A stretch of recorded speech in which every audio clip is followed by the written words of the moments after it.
자, 교재 506페이지 보시면은 편 제목 있죠? 3편 해가지고 부동산 감정 평가론 있습니다.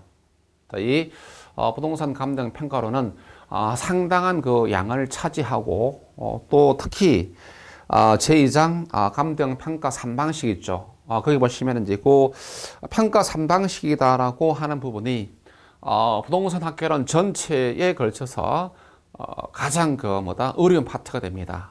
됐죠? 자, 그래서 그렇다면 되게 감정 평가에서 한 7문제 정도가 출제가 됩니다. 그 중에서 이제 되게 계산 문제가 2문제이거나 1문제입니다. 계산 문제가 2문제이거나 1문제가 될 수 있습니다. 그럼 최대 2문제라 치고 설명 문제가 5문제 됩니다. 그래서 설명 문제 5문제를 갖다가 득점하기 위한 해서 학습 전략을 세우는 것이 대단히 중요하다는 것이죠. 그래서 계산 문제가 쉬울 수도 있는데 쉬우면은 내가 푸는데 여러분이 그런데 이제 이게 이제 어려우면은 그냥 포기하는 게 낫습니다. 그게 왜냐 시간만 잡아먹기 때문에. 그래서 일단 먼저 첫 번째 공부하실 때는 계산 문제 쪽보다도 설명 문제 등 있죠. 그러한 파트에다가 중점 두어서 공부하시고 그 단계 이후에 이제 내가 풀 수 있는 계산 문제 중심으로 하나씩 정리하는 것이 현명하고, 실전에서 너무 어려운 문제가 왔다. 근데 그건 한 문제밖에 안 되니까 과감하게 포기하고 가는 게 좋죠. 여러분들은 그냥 절대 평가이기 때문에 60점 넘기 때문에 상관없습니다. 아시겠죠? 예, 그러한 이 부분에서 학습 전략을 세우는 것이 대단히 중요합니다. 예. 또 이제 개 중에 상당수 분들 이런 분들이 있습니다. 감정평가 어려우니까 포기해야 되겠다. 난 절대 말립니다. 왜냐? 나중에 문제풀이 시간 때 기출문제 등을 보시면은 이게 설명 문제는 의외로 전부 다 쉽습니다. 각 파트에 정말로 가장 기본적인 것들만 해결하시면은 다 여러분이 알 수 있는 내용들입니다. 아시겠죠? 자, 먼저 507페이지의 제1장 감정평가 기초이론. 자, 507페이지에 대해서 이제 감정평가 기초이론 되겠습니다. 자, 이 파트에서는 되게 한 2문제나 3문제 정도씩, 많으면 3문제 정도씩 이렇게 예상하면 됩니다. 자, 먼저 감정평가의 의의에 대한 이야기를 하는데, 일단 우리가 이제 이 감정평가 부분에서는 관계되는 법규가 있습니다. 하나가 동그라미 1번에 있죠. 그냥 그 법의 명칭에다가 일단은 언더라인 쪽 해버리죠. 부동산 가격 공시 및 감정평가에 관한 법률에다가 그냥 언더라인 한번 하고, 예. 그 다음에 또 내려가면은 참고로 동그라미 4번 보니까 감정평가에 관한 규칙이 있습니다. 요 두 개가 주요한 관계 법규가 되는 겁니다. 아시겠죠? 그래서 1번에서 우리가 이제 감정평가란 뭐냐, 감정평가는 뭐냐 하는 이야기 있는데, 이건 거의 출제되지 않지만 그래도 이제 감정평가니까 토지 등에 대한 경제적 가치죠. 경제적 가치를 갖다가 판정해서 가액으로 표시한 것을 우리가 이것을 감정평가다라고 말합니다. 이 가액이다라고 하는 소리가 그냥 어려운 말이죠. 쉬운 말로 돈으로 그냥 화폐 단위가 어렵습니까? 관계없습니다. 그냥 화폐 단위로 표시한 것. 이 대상 부동산의 감정평가액은 이래서 2억이다, 5억이다, 10억이다 이런 식으로서 화폐 단위로 표시하는 것을 우리가 이제 감정평가다라고 말합니다. 자, 그래서 여기 보시면 토지 등이라는 것이 있죠. 이건 감정평가 대상들입니다. 정착물 다 들어갑니다. 정착물 다 들어가고, 그 다음에 또 동산도 들어가고, 채권도 들어가고, 또 주식도 들어가고 다 들어갑니다. 아시겠죠? 이런 것들이 감정평가의 대상물들이다라고 하는 것 정도. 자, 그래서 요게 이제 그냥 감정평가에 대한 정의를 부동산 가격 공시 및 감정평가에 관한 법률에서 내리고 있다는 정도만 확인하더라도 관계없습니다. 그 다음에 또 이제 3번, 이제 또 보시면은 3번이 되겠습니다. 3번. 여기서는 사실은 3, 4, 5번이 중요한 포인트입니다. 3번, 4번, 5번에다가 별표 하나씩요. 자, 그래서 이제 3, 4, 5번에서는 자, 예를 들자면은 3번에서 뭡니까? 적정 가격자. 3번에서는 뭡니까? 적정 가격이라 적정 가격에다 박스 하시고, 그것은 뭐다? 그 앞에 법규 명칭 있죠. 부동산 가격 공시 및 감정 평가하는 법률이 있습니다. 자, 역시 거기에도 언더라하시고. 그러니까 적정 가격에 대한 용어 정의는 뭐다? 법에서 정의를 내리고 있다는 것이고, 그 다음에 밑에 3번에 네모 있죠. 3번에 감정 평가는 규칙에서 뭐다? 시장 가치. 역시 시장 가치 박스 하시고, 시장 가치에 대한 정의는 어디서 내리고 있다? 감정 평가 규칙에서 정의하고 있다는 것입니다. 예를 들어서 이렇게 되면 안 된다는 이야기죠. 부동산 가격 공시 및 감정 평가가 관한 법률에 의하면 시장 가치라 하면 이거는 안 된다는 것이죠. 시장 가치는 어디에서? 감정 평가 규칙에서 내리고 있다. 마찬가지 적정 가격은 딴딴딴 법에서 규정하고 있다. 됐습니까? 예, 그 내용들은 뭐다? 그거는 내용은 똑같습니다. 똑같기 때문에 한번 꼭 읽어봐서 비교를 하시고, 예. 그 다음에 또 이제 예. 그래서, 동그라미 3번 가봅시다. 그래도 이제 가격이니까. 자, 3번. 법에서는 적정 가격이라고 하면 뭐다? 토지 및 주택에 대하여 통상적인 시장, 또 정상적 거래가 이루어지는 성립될 가능성이 가장 높다. 자, 3번에서 우리가 이제 3번에서 자, 이것은 뭐 일단 기본적으로 법에서 규정 내리고 있고, 이것은 이제 적정 가격이다라고 이렇게 이야기할 때 그 조건들이 쭉 있는데 맨 마지막에 성립될 가능성이 뭐다? 가능성이 가장 높은 가격을 우리가 이제 적정 가격이다. 자, 성립될 가능성이 말하는 것이죠. 그것이 가장 높은 것을 우리가 적정 가격이다라고 이렇게 이야기해요. 실제로 가장 높게 거래가 되었던 가격이다. OX X입니다. 알겠습니까? 평균한 가격이다. X입니다. 근데 성립될 가격이 거래가 성립될 가능성이 가장 높은 가능성입니다. 가장 최고 가격이 아닙니다. 최고 가격이 아니고 그냥 성립될 가능성이 가장 높은 가격이 뭐다? 그것이 우리가 적정 가격이다라고 하는 것이죠. 그 다음에 또 동그라미 4번에 간편 규칙에 의하면 시장 가치라고 하면 역시 마찬가지입니다. 그 법에 따른 토지 등에 대해서 토지 등이 그냥 통상적 시장에서 충분한 기간 동안에 공개된 이후에 그 물건의 내용을 정통한 당사자 사이에서 존중하고 자발적 거래가 있을 때 성립될 가능성이 마찬가지죠. 성립될 가능성이 가장 높은 가격을 우리가 이제 여기서도 시장 가치다라고 말하죠. 그러니까 법에서 정하고 있는 뭐다? 적정 가격과 내용 문구는 달라도 뭐다? 그 내용 말하고자 하는 취지는 같습니다. 근데 용어 선택이 다르다는 이야기죠. 적정 가격이다, 시장 가치다. 그 다음에 5번에서 보니까 규칙에 의하면 뭐다?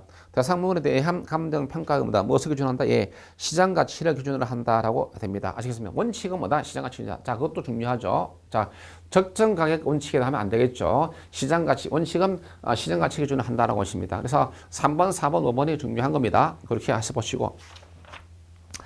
자, 뭐 나머지 그렇지 않은 경우들 말하고, 예. 그 다음에 보충 자료 있는 것도 한번 여러분들 읽어보시면 됩니다. 예, 이런 것들도 역시 다 감정 평가의 대상이 되는 것을 말합니다. 됐습니까? 예.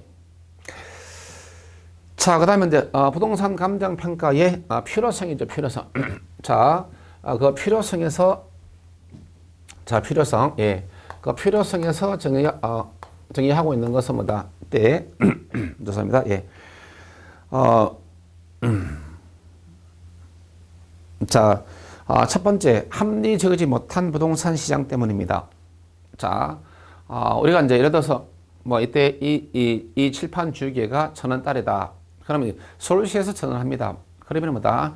제주도에서도 1,000원입니다. 일반 지화단은 뭐다? 중국적 단위에 걸쳐서 값이 동일합니다. 그러나 부동산은 그렇지 않죠. 부동산은 뭐다? 부동성이라고 하는 특성 때문에 부동산 가격은 뭐다? 지역 시장화된다, 국지화된다는 것이 있죠. 즉 부동산 가격은 부동성 때문에 지역마다 같다 다르다는 것입니다. 그러니까 동일한 아파트, 그냥 예를 들어서 합시다. 그냥 흔히 말해서 삼성 레면 아파트가 서울에 있는 것하고 삼성 레면이 제주도에 있는 것하고 같은 동일한 제품인데 뭐다? 값은 엄청난 차이 나겠죠. 그러면 그런 것은 그렇기 때문에 그래서 일반인에 의해서 뭐다? 부동산 가치를 갖다가 평가한다는 것은 대단히 힘든 거죠. 이런 것들은 우리가 아니 이거 서울에서 1,000원이야? 그럼 제주도 1,000원이야? 이렇게 되는 거예요. 근데 서울에 삼성 내면 아파트가 예를 들어서 40평짜리가 예를 들어서 10억이다. 그럼 제주도에 내면이 42평짜리가 10여기다라고 말할 수 있다 없다? 없다는 이야기죠. 다르다는 것입니다. 그러니까 다른 일반인에서 평가하기 힘들다. 그래서 전문가인 감정평가서에 의한 평가가 이루어져야 한다. 그런 이야기입니다. 그게 감정평가의 필요성이죠. 그냥 전문가인 뭐다? 감정평가사가 평가해야 될 이유들입니다. 자, 그 다음에 또 두 번째, 가치 형성 요인이 뭐다? 대단히 중요하죠. 부동산 가치 형성 요인이 대단히 복잡하고, 그 다음에 또 연관성이 깊고, 그 다음에 가변적이다. 그래서, 이제 나중에 또 이야기 됩니다. 뭐, 내가 살고 있는 근처에 없던 도로가, 신설 도로가 생겼습니다. 또 그 다음에, 쾌적한 공원이 생겼습니다. 그럼 뭐다? 부동산 가치가 올라가겠죠. 올라가겠죠. 예. 그렇게 됐을 때 우리가 뭐다? 예. 가치가 오르는데 일반인은 뭐다? 일반인들도 올라갈 것이라는 건 압니다. 하나는 중요한 것입니다. 평당 얼마나 올 것이냐. 그거는 우리가 얼마나 평가할 것이냐. 그건 뭐다? 일반인은 못하는 거죠. 적정 가격으로. 또는 뭐다? 시장 가치로. 누구의 몫이다? 전문가인 감정평가의 몫이다. 감정평가사의 몫이란 겁니다. 그런 이야기죠. 예. 그 다음에, 저해 요인이 너무나 많습니다. 또, 특별한 동기 또는 뭐다, 특수한 사용 때문에 정상 가격보다, 즉, 시장 가치보다 더 싸게 거래될 수 있습니다. 자, 내가 빨리 이민 가야 된다? 예, 그럼 뭐다, 빨리 싸게 던져 가야 되겠죠. 또, 잘 아는 사이에 뭐다, 좀 싸게, 또 잘 모르는 사람 더 비싸게. 이러면 아주 복잡한 거죠. 만약에 이제 내가 입은 옷이 뭐다, 5만원짜리다. 백화점에 샀다. 그럼 뭐다, A가 사더라도 5만원 주고 사고, B가 사더라도, C가 사더라도, D가 사더라도 똑같이 5만원 주고 사는 거죠. 근데 값은 일반 저하다는 뭐다, 누구에게나 다 값은 같게 이렇게 판매를 하는 거죠. 근데 부동산은 뭐다, 다르다는 것이죠. 똑같은 부동산이 거래된다 하더라도 아는 사람끼리는 좀 싸게, 모르는 사람보다 덤태기 씌우기 위해서 비싸게 이렇게 거래되는 게 많다. 자, 그러면 그렇게 해서 특수한 사정이나 개별적 동기들이 개입되었다. 그럼 그걸 갖다가 정상적인 뭐다, 시장 가치로 환산하기 위해서는 뭐다, 누구가 필요하다? 예, 감정평가사가 필요하다. 자, 그 다음에 이제 재반권리 결합체다. 부동산을 소유하게 되면 뭐다, 많은 권리, 뭐 공중권, 우리가 시야권 또 뭐다, 시피권 해가지고 부수적 권리들 많이 배웠죠. 알겠습니까? 예. 그러한 권리들은 뭐다, 전부 다 경제적 가치를 다 가지고 있는 것이죠. 참고로 예를 들어서 뭐 권리금도 마찬가지입니다. 자, 그런 것을 누가 평가하느냐? 예, 감정평가사가 평가할 수밖에 없죠. 자, 그렇기 때문에 필요성인데, 역시 1, 2, 3, 4번이 다 중요합니다. 이런 것들은 이제 자주 아닌데 가끔씩이죠. 자주는 아니지만 뭐다, 가끔씩 지문으로 등장합니다. 지문 뭐 전부 다는 아니고 한두 개 정도, 한두 개씩 등장합니다. 됐죠? 예, 하고. 자, 그 다음에 평가 기능 있죠? 기능은 뭐 그냥 읽어보시면 됩니다, 여러분들이. 자, 기능은 뭐 특별하게 어렵지 않습니다. 한번 읽어보시고, 예. 자, 그 다음에 또, 나머지 또, 510페이지에 가서 평가 활동 범위가 있는데, 이것도 거의 출제 안 되는데, 자, 여러분들 이런 오해는 하지 말자. 즉, 감정평가사라고 해서 대상 부동산의 가치 추계, 가격이 얼마냐, 그걸 매기는 일만 하는 것이 아니고 부동산 시장도 분석한다. 알겠습니까? 그래서 감정평가사 업무론 자체가 가치평가, 즉 가치 추계적 활동을 하는 것이 아니고 그 외에도 시장의 수요 분석, 공급 분석, 시장의 동향 분석이 있죠. 그러마다 비가치 추계적 활동을 한다는 이야기죠. 그게 이제 채용 보면 알 수 있겠죠. 가치 추계적 활동은 대상 부동산 가치를 갖다가 산정하는 활동이고, 비가치 추계적은 뭐다? 가치 산정 이외에 다른 뭐다? 시장 분석이다. 앞으로 어떻게 될 것이냐, 현재는 어떻다. 이러한 활동하는 것을 우리가 비가치 추계적 활동이다라고 말합니다. 됐죠? 예. 자, 그 다음에 뭐 참고하시고 원칙은 참고하고, 예. 다음 페이지 가서 부동산 감정평가의 분류가 있죠. 예, 분류가 됩니다. 감정평가에 분류가 있는데 이 분류도 또 중요한 것이죠. 중요한 것인데, 자, 일단은 주체에 따라서 자 한번 꼭 확인해야 됩니다. 자, 뭐 이거는 이제 약간의 여러분들이 뭐다, 이해와 암기도 동시에 필요한 부분도 있습니다. 이 부분에서는 어쩔 수 없죠. 자, 공적 평가는 뭐다? 공공기관에 의한 평가, 공공기관에다가 얹어놔요. 공인평가는 국가나 지방자치단체로부터 공인된 자격을 부여받은 사람, 부여받은 자에 의한 평가. 자, 뭡니까? 개인에 의한 평가, 거기다 얹어놔요. 공공기관에 의한 평가는 공적평가. 공인된 자격을 가진 사람에 의한 평가는 뭐다? 공인평가. 됐죠? 공인, 사람에 의한 평가. 예. 그다음 필수적 평가 강제적 뭐 제목 보면 아시죠? 필수적이다 언더라인 일정 사유 발생 시 언더라인 일정 사유 발생 시 일정 사유 발생 시에 반드시 평가를 해야 하는 경우를 우리가 필수적이다 말 그대로 뭐다 강조를 하는 평가.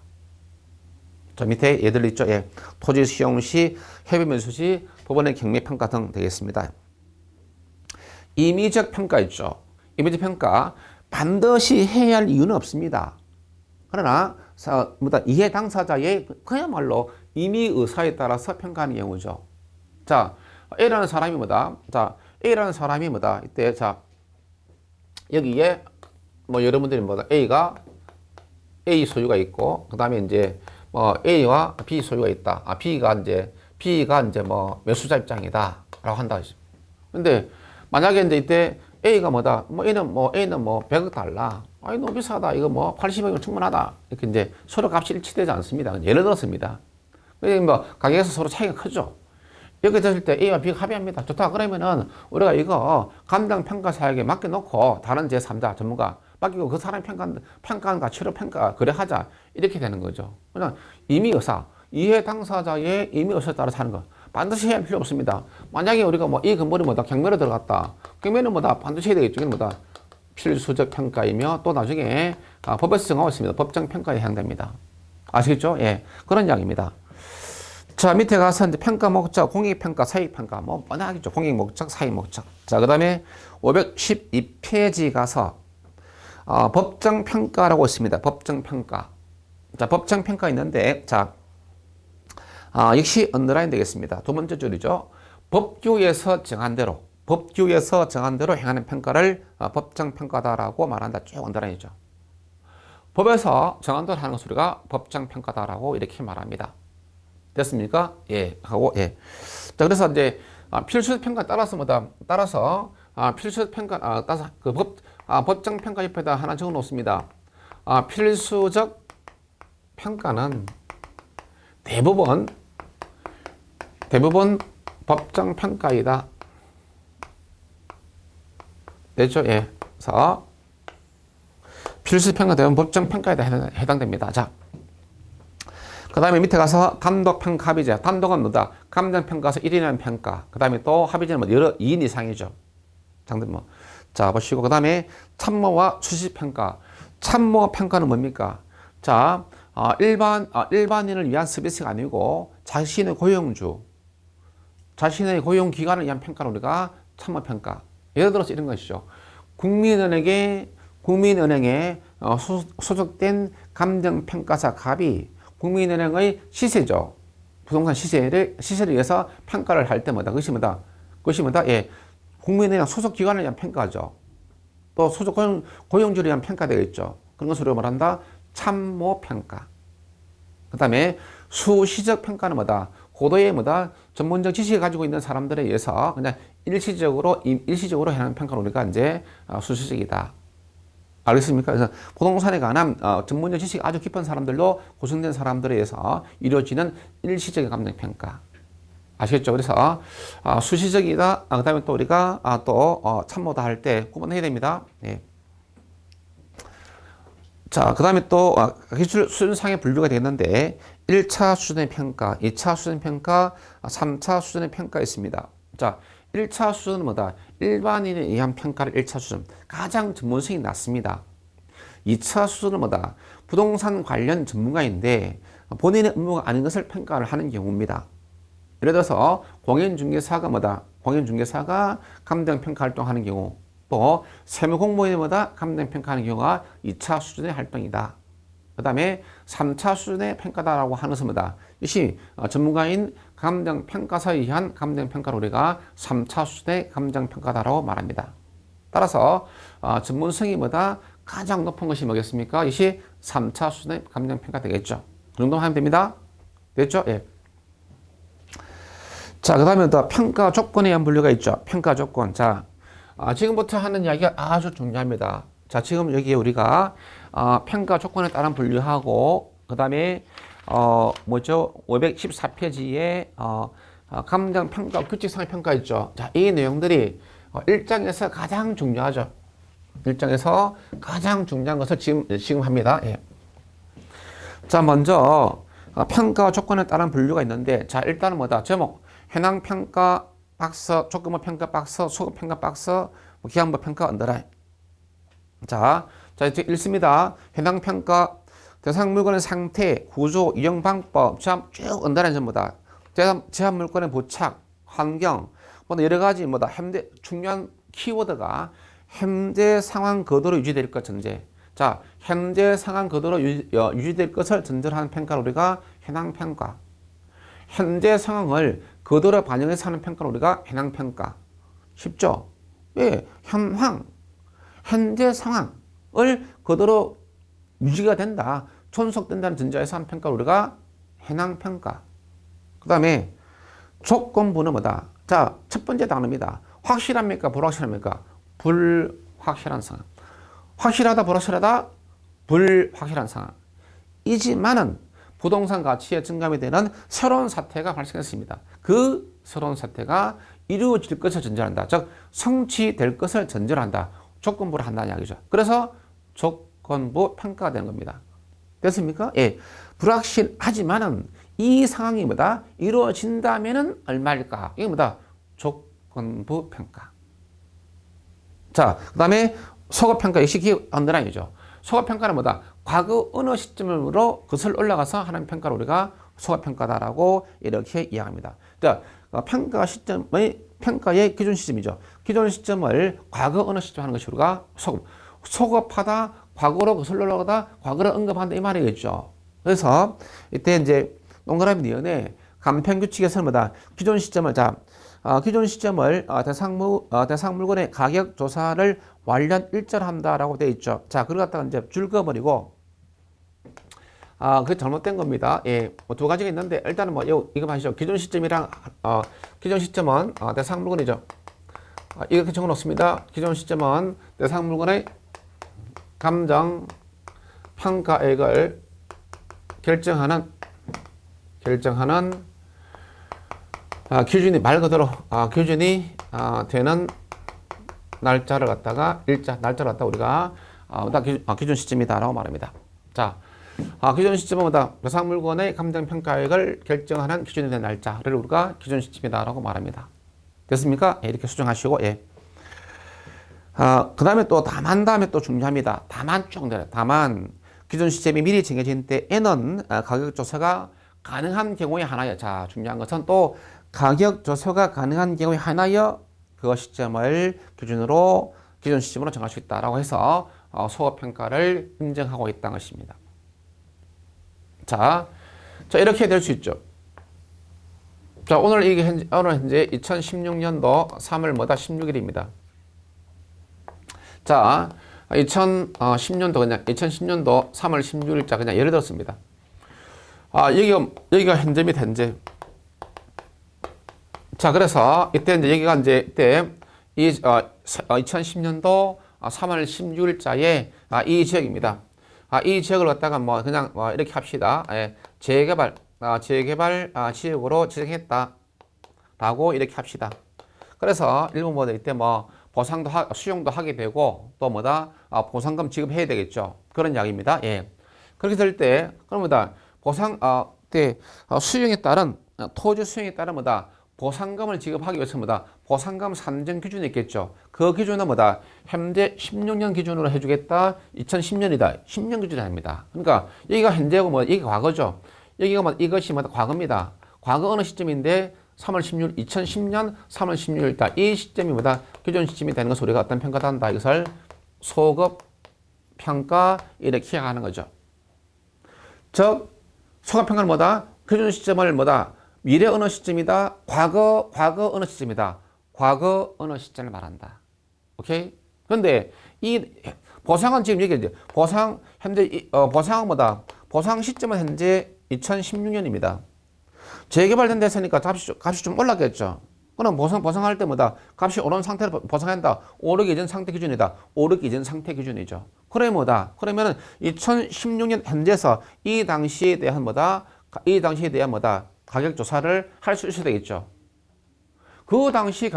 이 당시 가격 수준 모르면 소급평가할 수 있다, 없다? 없죠. 그래서 가격 조사가 가능한 경우죠. 가격 조사가 가능한 경우에 하나여 소급평가를 인정한다. 그게 단수장. 가격 조사가 가능한 경우에 하나여. 가격 조사가 가능한 경우에 하나여 박스하고 자 이렇게 왔습니다. 가격 조사가 불가능하더라도 소급하여 평가할 수 있다. OX, X. 그래서 두 번이나 정답됐습니다. 가격 조사가 가능한 경우에 하나여 소급 평가를 인정한다. 자, 그 다음에 기한부 평가다라고 하는 것은 자, 동그라미 기억이 때문에 장래 도래 어느 시점입니다. 확실한 어느 시점에서 미래 어느 시점을 기준으로 한 평가를 우리가 뭐란다? 기한부 평가. 자, 현재가 2016년 3월 6일입니다. 예, 그래서 이제 미래 어느 시점이죠. 자, 이때 2017년도 3월 16일이다 봐갑시다. 정부에서 내가 사는 동네에다가 지하철역이다. 역을 공급해 주겠다라고 했습니다. 그럼 정부에서 했으니까 들어오겠죠. 지금 지하철 공사 중이다는 겁니다. 그러면 2017년도 3월 16일이다. 반드시 돌아오는 날짜죠. 그죠? 기한의 도래처럼 반드시 돌아오는 날짜입니다. 됐죠? 그래서 확실한 미래 어느 시점이죠. 되겠습니까? 예. 그래서 무슨 말한다? 그때는 우리가 기한부 평가다라는 것이죠. 지하철역이 들어온다면 얼마나 될까? 이렇게 평가하는 것을 우리가 기한부 평가다라고 하고. 그래서 니은은 그런 이야기죠. 조건 성취 여부가 불확실한 것으로 기준을 하는 것이 조건부이고. 그 다음에 확실한 미래죠. 기한의 도래처는 확실한 미래를 기준하는 것이 그것이 기한부 평가다. 됐습니까? 예. 이렇게 해서 구분을 하시기 바라고. 자, 그래서 그래도 좀 더 이해의 폭을 넓히기 위해서 이렇게 해보겠습니다. 자, 만약에 이때 법률, 그러니까 공간 정보의 구축 및 관리 등에 관한 법이죠. 그래서 공간법에서 이때 현재 이 토지입니다. 이 토지가 현재 전으로서 밭으로 됐습니다. 밭으로 지정되었습니다. 지목상 밭입니다. 그런데 이 위에 현재 주택이 이렇게 서 있습니다. 밭인데 현재 이용이죠. 현재 이용 상태는 예, 대지로 이렇게 이용되고 있습니다. 그렇죠. 아니, 주택이 서 있으니까. 자, 그래서 이 토지입니다. 이 토지죠.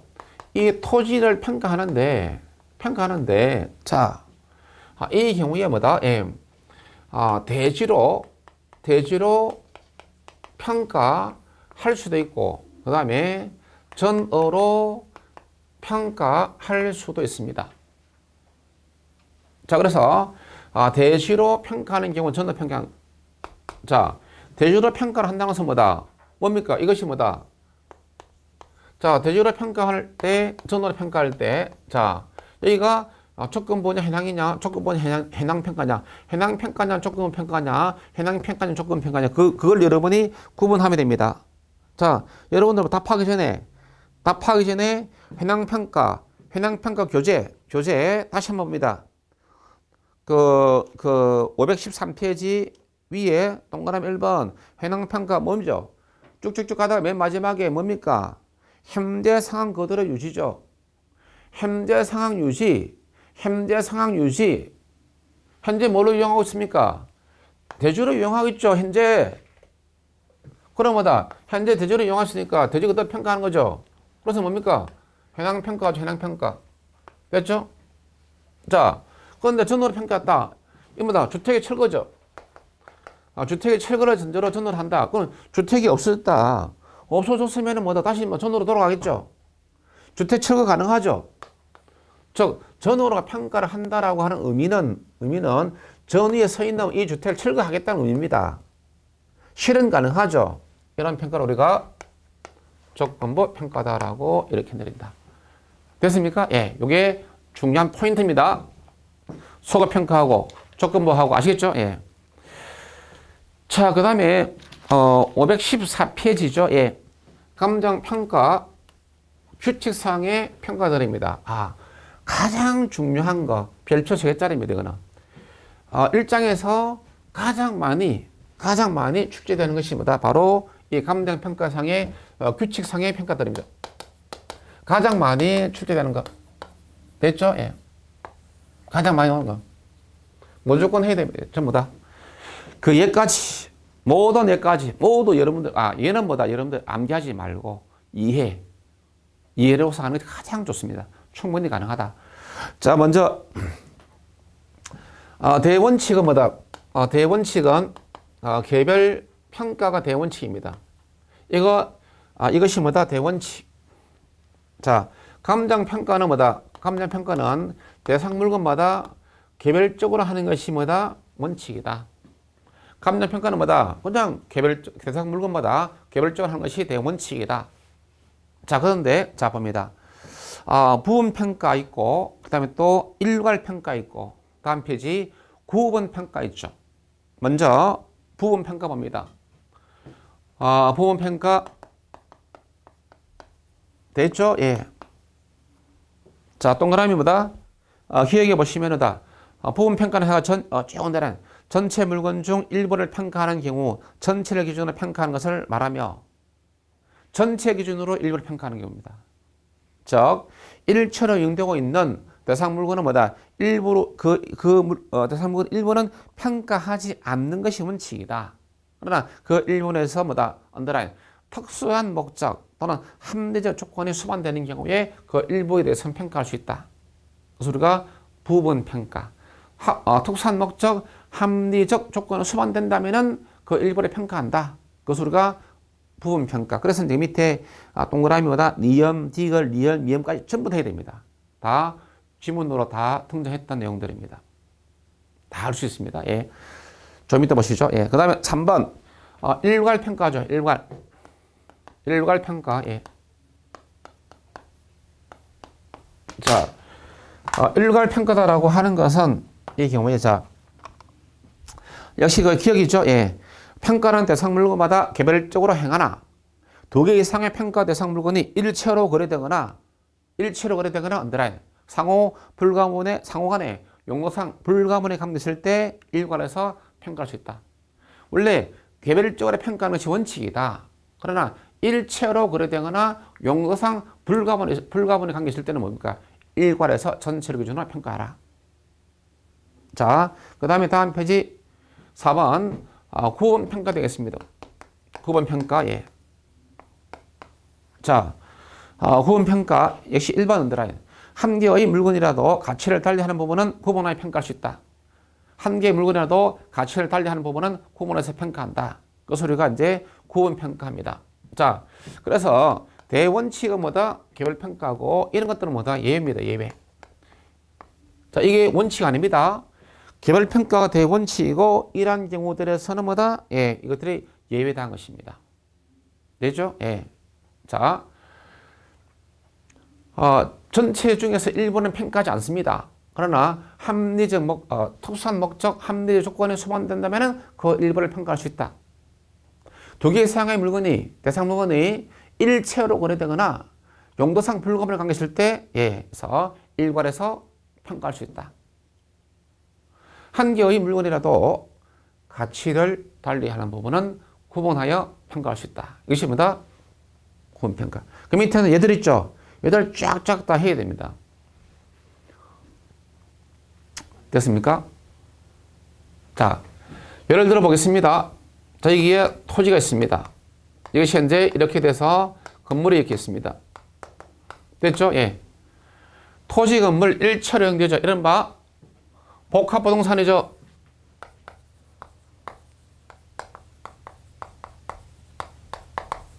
됐습니까? 예. 자, 건물 평가, 건물 가액, 토지 가액, 토지 4억, 건물 6억이다. 전체가 10억이다. 자, 아니죠. 이렇게 평가합니다. 자, 그래서, 이런 겁니다. 이것은 어떤 평가다? 예. 부분평가. 대체로 과세평가, 세금 부과시. 그 다음에 또, 가서 또 보상금 지급시죠. 보상평가시. 되게 이러한 목적일 때, 부분평가를 많이 하죠. 자산세, 종부세 등 납부할 때. 또, 화재가 났다. 보상해야 될 때. 또, 수용해야 된다. 보상해야 될 때. 일부만 수용한다. 보상평가예요. 자, 그런 것을 우리가 부분평가라고 합니다. 자, 근데 저렇게 하지 않고 전체 10억이다 라고 한다고. 이거는 뭡니까? 예. 이거는 일괄이죠. 일괄평가. 됐습니까? 예. 자, 현재 이 건물을 보니까 1층에서 10층까지는 상업용으로 이용되고 11층에서 20층까지는 뭐다? 주거용으로 이용됩니다. 한 개의 대상 물건이더라도 뭐다?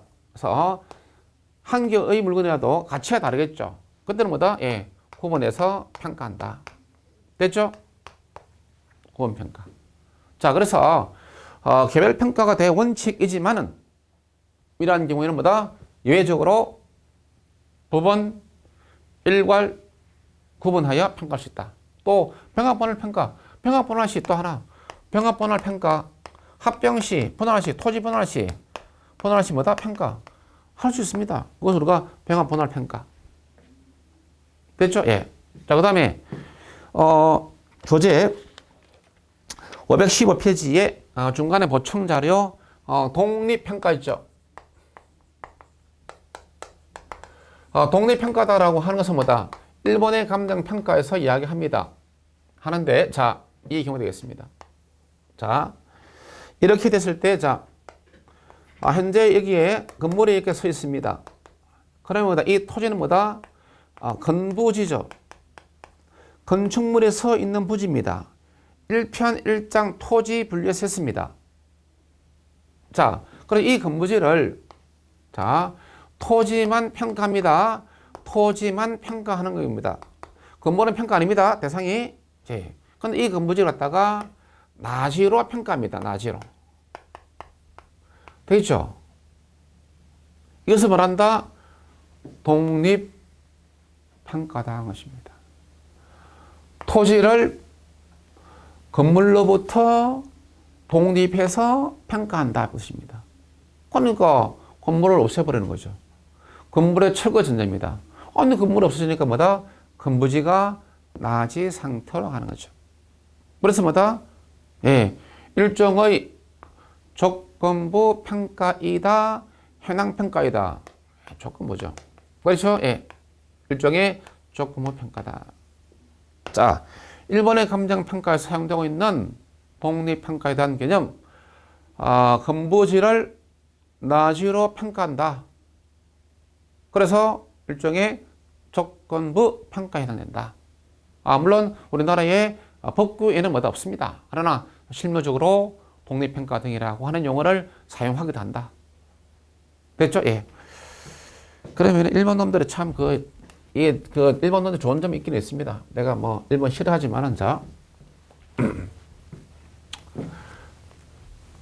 그래서 갑니다. 예. 자, 그 다음에 이제 그 밑에 보시면은 뭐다 이때 예. 제3절 제3절 평가 절차가 있는데 그 절차에서는 뭐 우리가 특별히 할 것은 없고 잠시 어디로 가시느냐면은 뭐다 이때 예. 제가 이 부분은 제가 체크를 해드리죠. 예. 그 516페이지 가서 밑에 거기 보시면 뭐다 이때 기존 밑에 동그라미 3보니까 기존 시점 확정이 있죠. 기존 시점. 그래서 기존 시점에 의의가 있습니다. 그래서 거기에 기존 시점이란 대상 부동산의 516페이지 아래쪽에 동그라미 3번 기역에 A번 있습니다. 대상 부동산의 가격 조사를 완전 일절하는 것이 원칙이고 다만 뭐 소급 감정 평가 등이 있다라고 되는데 이러한 경우에서는 우리가 어쩔 수 없습니다. 이게 아까 우리가 감평 규칙에서 기존 시점보다 감정 평가가 결정하는 기준되는 날짜로 정의하고 있는데 또 이거 그 절차에서는 또 이걸 갖다가 가격 조사를 완전 일치다라고 이렇게 정리를 하고 있습니다. 그렇기 때문에 뭐 어느 한쪽이 틀렸다라고 말하기 힘들고 근데 그 부분에서 우리가 예를 들어서 우리가 이제 뭐였습니까? 예. 조건부 평가 등을 설명할 때는 뭐다. 그렇게 해서 우리가 이야기합니다. 기준 시점 할 때. 그래서 이런 뭐 양쪽 다 그냥 이렇게 해서 동시에 알아놓는 것이 좋겠다. 기준 시점에 대해서 한다면은 아시겠죠? 그렇게 하고 예. 자, 그 다음에는 또 필요가 없고, 예, 그 다음에 아까 거기에 517페이지 가서 맨 위에 동그라미 4번에 니은 있죠. 니은 아까 언더라인. 대상 물건에 대한 감정 평가, 이거 뭐다? 시장 가치 기준을 결정한다. 됐죠? 오케이. 적정 가격이다. 시장 가치다. 시장 가치. 대상 부동산에 그 다음에 갈로 3번 부동산 확인해서 확인해 보면은 뭐다. 동그라미 3번에 동그라미 기억. 물적 불일치가 있는데 일반적인 처리 방법이 있는데 자, 거기서는 뭐다. 이때 뭐 동그라미 뭐 A번 있죠. 예. 경미하거나 아주 미수할 때는 뭐다. 평가서 기재해서 평가할 수 있다. 그 다음에 니은 토지 물적 불일치가 있습니다. 면적 불일치 시에는 뭐다. 밑에 공보상 면적 불일치 시에는 뭐다. 이때 보니까 실제 면적이 원칙인데 다음에 실제 면적을 근거하는데 이게 이제 공보상 면적하고 공보상 자료 면적과 그다음에 실제 면적이 서로 다를 때입니다. 다를 때 적은 쪽 면적이 작은 쪽 그게 공보상 면적이 실제 면적보다 크다. 실제 면적 적정은 실제 면적이 원칙이고 그다음에 공보상 면적이 실제 면적 적다. 그러면 공보상 면적을 쓴다는 이야기입니다. 아시겠죠? 그래서 적은 쪽 면적 기준이다. 그다음 지목 불일치 시 현황 지목 현재 상황 그대로 반영한 거죠. 현황 지목에 따라서 간다. 자, 그다음에 가서 이제 518페이지 가서 갈로 4번 자료의 수입과 정리가 있는데 자, 자료 종류하고 자료 수입 방법 있죠. 이거는 뭐 해놓습니다. 뭐 좀 중요하지 않지만은 그래도 이런 것들이 설명 문제로 줄 수 있습니다. 자, 확인 자료 쭉 언더라인. 대상 부동산의 물적 상태, 권리 상태를 나타내는 자료로서 쭉 각종 도면, 제적 공모, 등급 등본이 쭉 언더라인. 이것이 확인 자료. 그 다음에 요인 자료란 가치 형성 요인에 관한 자료. 가치 형성 요인에 관한 자료를 갖다가 요인 자료 하면 일반 자료, 지역 자료, 개별 자료 있죠. 일반 요인에 관한 자료를 우리가 일반 자료, 지역 요인에 관한 자료를 우리가 지역 자료, 개별 요인에 관한 것을 우리가 개별 자료 이렇게 말합니다. 이것이 가치 형성 요인인데 그러한 가치 형성 요인에 대해서 나중에 또 공부를 하게 됩니다. 예. 그 다음에 사례 자료의 수입 방법이 있는데 거기에 증거법, 실사법, 열람법, 탐문법이 있습니다. 증거법은 뭐다? 감정평가 어린이에게 자료를 갖다, 그러니까 여러분들은 뭐다? 감정평가사에게 이거 내가 가지고 있는 부동산인데 감정평가 좀 해주시오라고 이렇게 의뢰하면 뭐다? 평가서를 합니다. 그 부동산에 관한 필요한 자료 전부 다 갖다 주시오. 그게 뭐다? 증거법입니다. 자, 평가사가 의뢰인에게 필요한 자료를 갖다 요구하는 것을 말합니다. 뭐 대체로 평가사는 뭐 할 일 없이 앉아가지고 뭐 평가사나 변호사나 다 그러죠. 실사법, 실사합니다. 현장에 가서 실제 조사하는 거죠. 실사한다. 그래서 실제 조사를 통한 방법, 임장 활동을 통하여 예. 그다음에 열람법, 되죠. 그래서 문서, 자료 문서 열람해서 하는 거. 뭐 등기소 가가지고 열람하는 거예요. 아시겠죠? 열람법. 자, 그다음에 또 탐문법, 탐문한다. 인근 지역 주민 또는 뭐 동네 이장 또 그다음 중개업자 등을 통해서 뭐다 여러 가지 정보를 갖다 수집하는 방법이죠. 그것이 탐문법이다. 그래서 이 자료의 수집 방법에 대해서도 얼마든지 뭐다 출제가 될 수 있다라고 생각이 됩니다. 자, 그 다음에 또 519페이지 가서 예, 마지막에 8번에 거기 보니 평가서에다가 필수적 기재사항이 있고 임의적 기재사항이 있습니다. 그래서 뭐 이걸 갖다 구태여 제가 암기하라는 말은 안 하겠습니다. 근데 사실 보시면 알 수 있죠. 뭐 평가 의뢰인 누구냐, 목적이 뭐냐, 조건이 뭐냐, 기존 시점 뭐 이런 거죠. 당연히 다 들어가야 됩니다. 자, 그래도 모르겠는 분은 뭐다. 자, 동그라미 2번. 임의적 기재사항이죠. 이거는 뭐 반드시 임의적이니까 반드시 기재할 필요가 없는 경우죠. 임의적이니까 기재해도 되고 안 해도 되고. 근데 기재를 하는 경우였죠. 임의적이니까. 위에는 마다 무조건 해야 되는 거고. 뭐 그 평가 보고서에 그렇게 써 있겠죠. 주소, 의뢰인, 감정평가사, 목적 뭐냐 다 있겠죠. 근데 이 임의적은 뭐다? 기업 보니까 공부 또는 의뢰 내용과 불일치할 때 타인 토지, 대상 부동산 타인 토지 위에 있을 때 이런 경우 저러죠. 그럼 뭐다? 임의적 기재. 모든 부동산들이 타인의 토지 위에 있는 거 아니죠. 그럼 또 부동산 있을 수 있다가. 그런 것들은 이제 예, 임의적으로 기재해라는 것이죠. 그래도 모르겠거든. 임의적 기재 사항들은 뭐다? 어떤 상황이든 상황. 상황이 전제됐죠, 상황. 아니, 뭐, 불일치하는 경우, 타인의 토지에 있는 경우, 공고상에 저촉되는 거, 상황이 전제, 상황. 상황 전제죠. 그 필수적으로 주소, 목적, 조건 뭐냐, 이런 거죠. 임의적 어떤 상황이 전제된다는 것이죠. 또 그러다 뭐라는 아예 그냥 그 내용이 글자 수가 많죠. 내용이 길면은 그 내용이 길면은 뭐다? 임의적 기상. 글자 수 문장이 길까? 내용 말도 어려우면 뭐다? 문장이 길면은 뭐다? 무조건 뭐다? 문장 형태다. 무조건 뭡니까? 임의적 기재사항. 됐죠? 예, 그렇게 후보 하시기 바랍니다. 자, 이 시간은 여기까지 하겠습니다.